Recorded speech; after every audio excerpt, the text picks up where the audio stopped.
Happy Tuesday. Welcome to The Point. I'm Alex Bell, and we are spending a lot more time going in depth on issues impacting communities across Northern California. And it is crunch time at the state capitol. State lawmakers have until the end of the month to get bills passed and sent to the governor's desk. This is a live look outside the Capitol right now, where fast food workers are planning to sleep overnight. They are asking California lawmakers to pass a bill that would create a state council to set standards for fast food workers. That would include rules involving wages. Another big issue in the legislative session, legal pot. Bills are going through the legislature right now, nearly 6 years after voters passed Prop 64. And that's the focus of tonight's main point.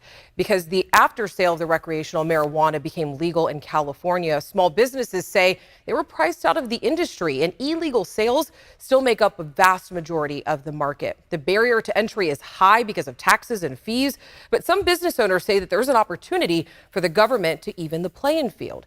And that's tonight's main point. Here's Becca Haubecker. I've never liked marijuana, but I'm voting yes on Prop 64. It's better for public health, for law and order, and for society. These ads ahead of the 2016 election show how those in favor of Prop 64 were selling it to California voters.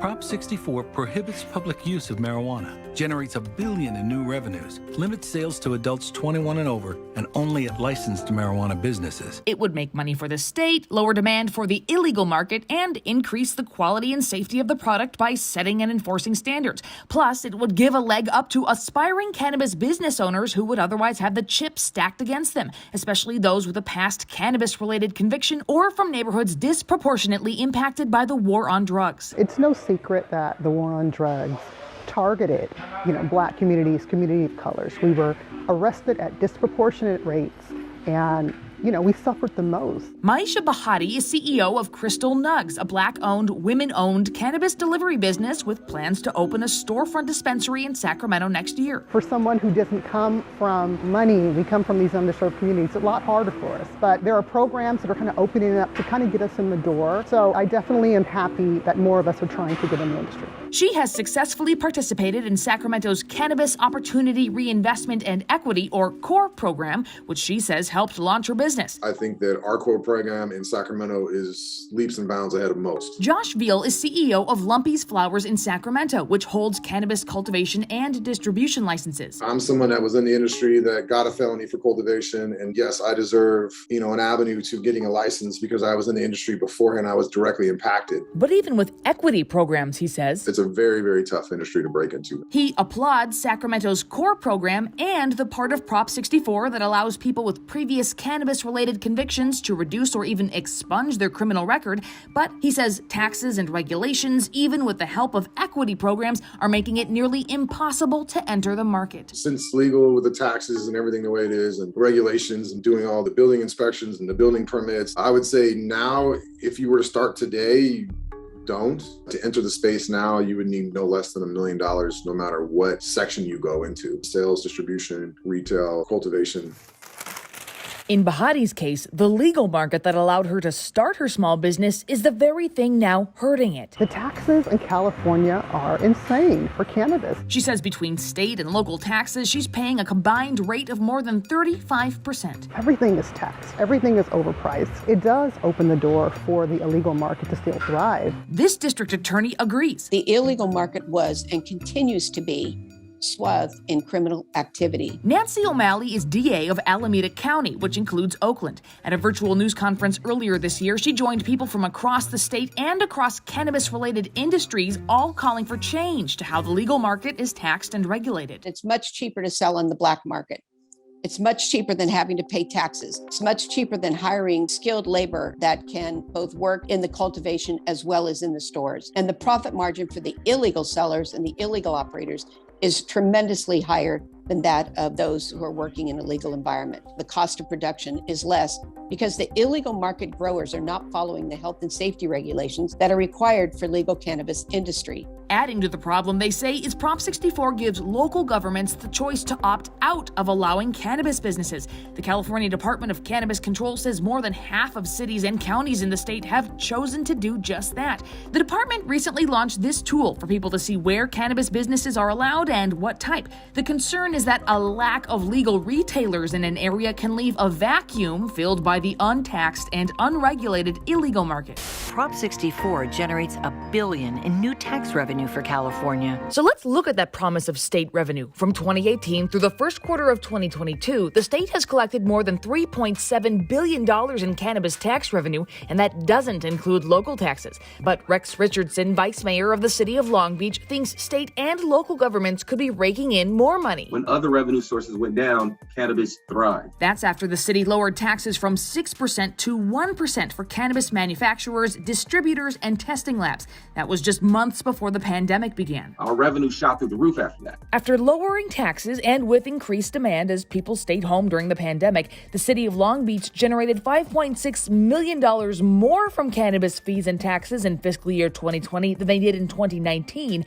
And in fiscal year 21, they brought in an additional $1.8 million, according to city officials. I think the lesson here for local government is that if cannabis taxes are causing restrictions on supply, you can actually increase your tax revenue by lowering the rates and getting rid of red tape and making sure you don't have as much of a restrictive environment. Not everyone agrees with that theory. Robert Harris, a lobbyist for SEIU, told Politico last year the union disagrees with the industry argument that reducing tax rates will spur growth and eventually boost tax revenue. I've never heard of an industry that didn't say, reduce our taxes, we'll sell more and you'll make more, he said. Was Blue Dream a pre-roll? Yeah, it's a pre-roll. Bahati, however, is in favor of tax reform in her industry. We are advocating to the state that they have to look at that.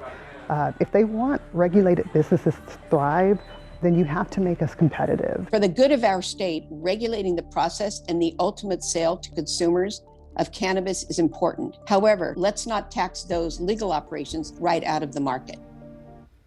What's being done at the Capitol to address these problems? Well, so far this legislative session, Governor Newsom has already signed into law something called AB 195. It makes a lot of changes with the cannabis industry. For example, it gets rid of the cultivation tax starting next year. That's something growers are currently having to pay, so that makes them happy. But the state doesn't want to lose out on tax revenue either. So starting 3 years from now, retailers will begin paying more in excise tax, currently set at AB 195 at 15% of their gross receipts, but there is a cap of 19%. But isn't higher tax at retailers a big part of what's fueling the illegal market? Yeah, it seems sort of like counterintuitive. But the law does tackle the illicit market in some ways. For example, it is currently a crime for someone who owns or manages a building to knowingly rent their space to someone for illicit cannabis market purposes. But this law adds a $10,000 per day civil fine. So it does try to attack the illegal market. Will that be enough of a deterrent? We'll have to see. All right, Becca, thank you so much. Well, it's the big story that people are clicking on today. There is a new casino in Elk Grove. When we come back, we're getting an inside look and taking a look at what it means for the city's growth, too. It's the story that everyone's talking about today. The Sky River Casino in Elk Grove opened up a few weeks ahead of schedule. The doors opened at midnight and hundreds of people were already inside within a half hour. Elk Grove police are even there to pitch in with traffic control. And today we spoke to some people who were excited to have a casino that's closer to home. This was an eyesore for Elk Grove for almost 15 years now. So it's good to see that something was finally put in. It brings lots of jobs to Elk Grove, so I think it'll be good for the community. That's pretty cool. Yeah, I'm hoping it's as good as Thunder Valley and the other one. What was that one? Hard Rock. I feel great. I mean, it's amazing. It only took me like 15 minutes to get here. All right, and this project has been more than a decade in the making for the making of Wilton Rancheria Tribe, which is the only tribe from Sacramento County. The Sky River Casino is just off Highway 99. It's not far from the Elk Grove Regional Park and Grant Line Road. The opening of the casino is a big step also for Elk Grove that's taking a real initiative to become a destination city. The Wilton Rancheria Tribe says the casino created about 2,000 jobs, and the Elk Grove city manager added that there's more in the works to even expand the area. Anytime you have that many jobs created, Elk Grove hasn't had as big of an economic base as some of the other communities in the region. We've been working hard to increase that and improve that over the last several years. Well, the big one, and it's really very close to the casino, is the zoo. something we've been working on now for a little while with the Sacramento Zoological Society, with the relocation of the current zoo from Sacramento to Elk Grove, from a 14.7 acre site to a 65 plus acre site in Elk Grove. The Elk Grove city manager says Boyd Gaming, which partially owns the casino, has more land. They are eventually planning to build a hotel, stores, and more entertainment, but no word on what that will look like quite yet.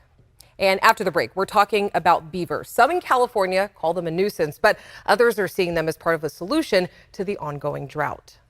President Biden signed the Inflation Reduction Act into law this afternoon. It's being called one of the largest climate investments in American history. But the $700 billion spending package also dedicates millions of dollars towards subsidizing healthcare premiums. The law ensures no American is paying more than 8.5% of their income on health premiums by expanding Affordable Care Act tax credits. Meanwhile, Republicans are skeptical that spending will help stop a recession.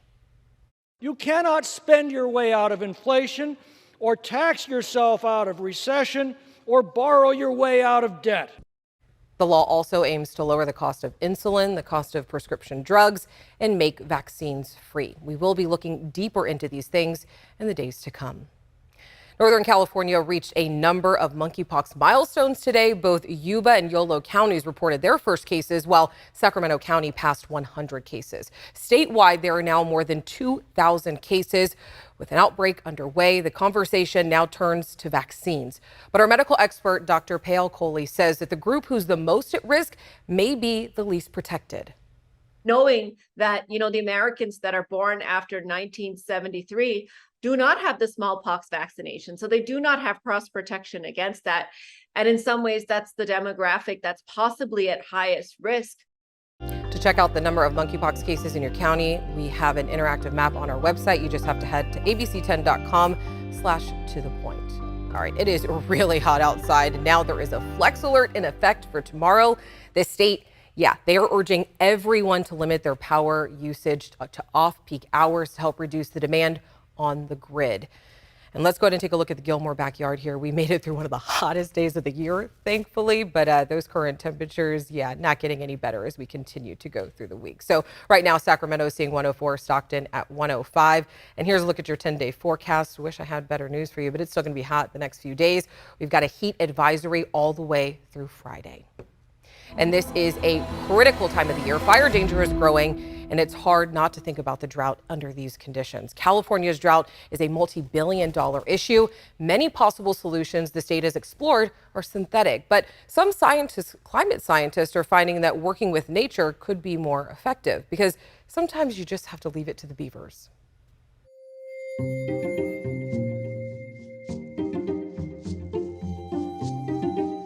A lot of people, they just want to see us try everything, anything that has a chance of making this better, like all in.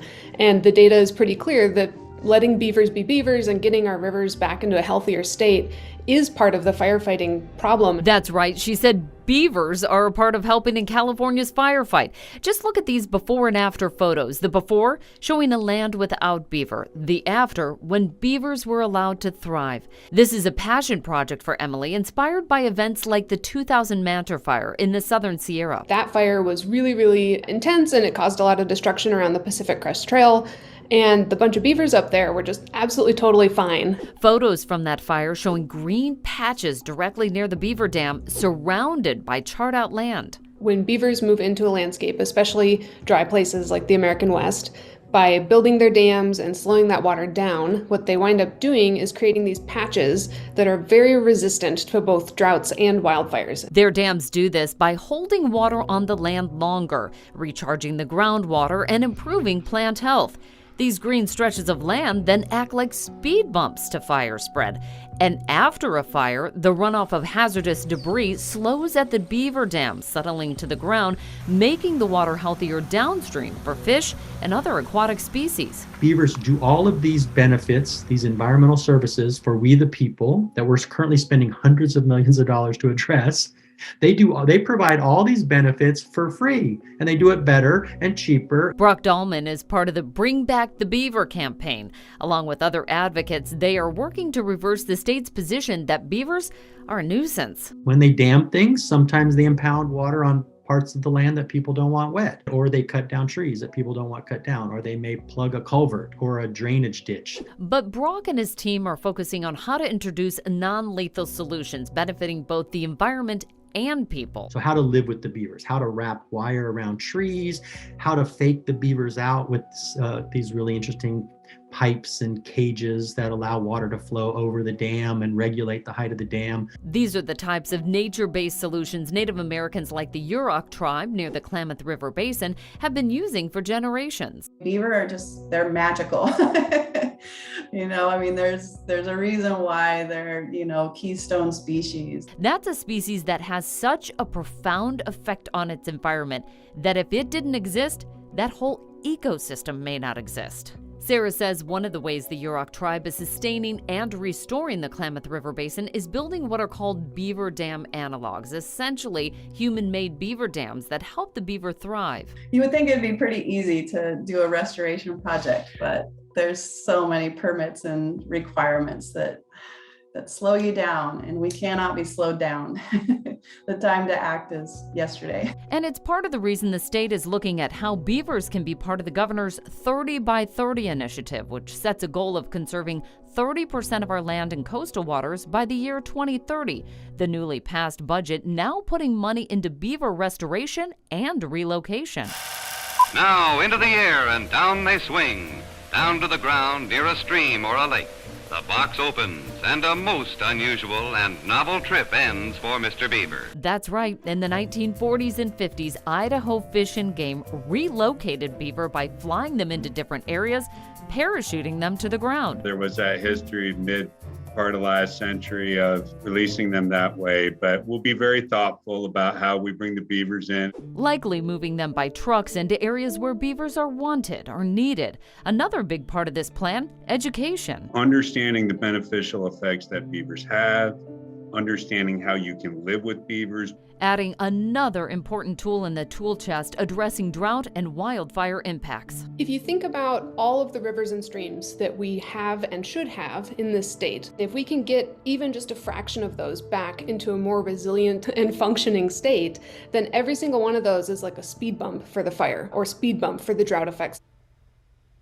And that was Chief Meteorologist Monica Woods. You'll be hearing more from her and the rest of the ABC 10 weather team right here on To The Point. And we had our first show just last night. We're already hearing from you. We'll take a look at some of your comments right after the break. Last night on the premiere of To The Point, we talked about 3D printing homes. The technology is still in the early stages, but at least one company can already speed up the building process, and they can cut costs by about 11%. 3D printing alone won't solve California's housing crisis, but it can offer some solutions. Now, many of you were quick to reach out after this story. James C. said that people will begin to overprice the land instead of the house. Let's really hope that does not happen. Lou Thompson said unless you have steel covers on the windows, these homes will still be vulnerable. I like 3D printed homes, but fireproofing is more than concrete homes. Very good point. I do want to point this out. We chose this because we do know that there is still a long way to go when it comes to fireproofing homes. And then we have Jenna Rose on Instagram. She chimed in saying, wow, this is amazing. Finally, some good news. So yes, the news is not all doom and gloom. We love to share good news here, and this show is really for people who crave more from local news. We want to hear what's going on in your world, and that there are a million ways to reach me. You can reach me on Twitter, Instagram, Facebook, or you can just simply email me at tothepoint@abc10.com. We hope you had a great Tuesday. We will see you right here on Wednesday. You gotta learn to play it right. You got to know